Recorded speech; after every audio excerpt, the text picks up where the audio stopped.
Muchas gracias, Presidenta. Muy rápidamente, para comentar lo que mencionaba el senador Lavalle respecto de dos temas, contenido nacional y el destino de los ingresos petroleros. Primero, el Fondo Mexicano del Petróleo simplemente es una garantía de pago para los contratistas. Es una estructura financiera que se hace alterna a la tesorería de la Federación para ofrecer garantía de pago a los contratistas.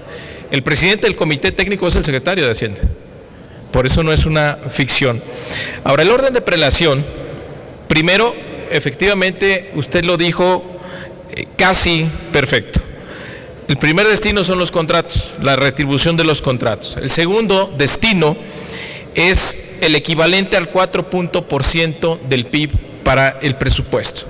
El tercer destino es llenar los fondos de contingencia que se tienen para los estados y que esto contribuye a la regla de balance fiscal. Y después de esos destinos, pues ya entra la tecnología, la educación y otros fines que ahí se describen, investigación incluso en tecnologías para el sector de hidrocarburos. Nada más que si vemos la estadística, el promedio de contribución de los ingresos petroleros al gasto público en los últimos años más o menos está alrededor del 4.7%.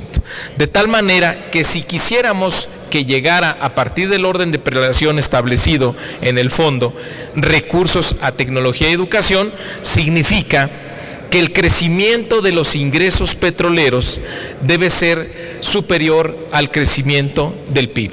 Y por las estadísticas que se tienen, por los datos que hay en materia de exploración, va a ser muy difícil que en los siguientes años se dé estas tendencias, donde los ingresos petroleros crezcan por encima del PIB, de tal manera que en los próximos años, pues definitivamente no va a haber la posibilidad de que se destinen recursos a otros destinos que pueda cambiar la competitividad y la tasa de desarrollo del país.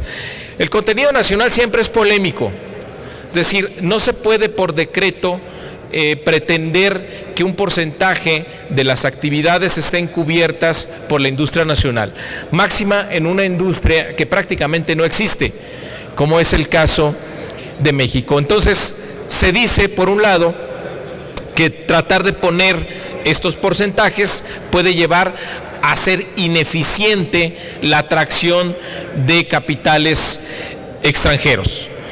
Pero lo que nos muestra también la realidad es que si somos omisos en ese rubro, si no obligamos a que de manera paulatina se vaya desarrollando la industria nacional y le ponemos otros apoyos como el financiamiento, como el fondo que está establecido también en la ley secundaria, si no obligamos a la transferencia de tecnología, todo esto, prácticas que ocurren en otros países, no vamos a tener un desarrollo de la industria nacional.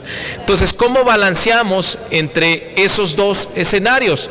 De no poner un porcentaje que vaya a ser un obstáculo, pero tampoco que seamos omisos y que a la vuelta de la esquina, en unos 5 o 10 años, nos demos cuenta que llegaron los extranjeros con sus capitales y con sus proveedores tradicionales y que el valor agregado de la industria nacional en este sector siga siendo minoritario.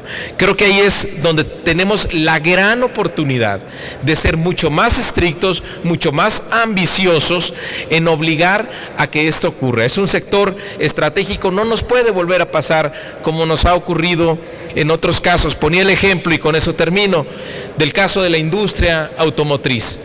Los números enorgullecen a la economía mexicana. México se está convirtiendo en uno de los grandes exportadores de automóviles en el mundo, pero desafortunadamente el 95% de los componentes sigue siendo importado. Es decir, las cadenas de valor, las cadenas de proveeduría, las cadenas económicas hacia atrás de esa industria en nuestro país siguen siendo prácticamente nulas.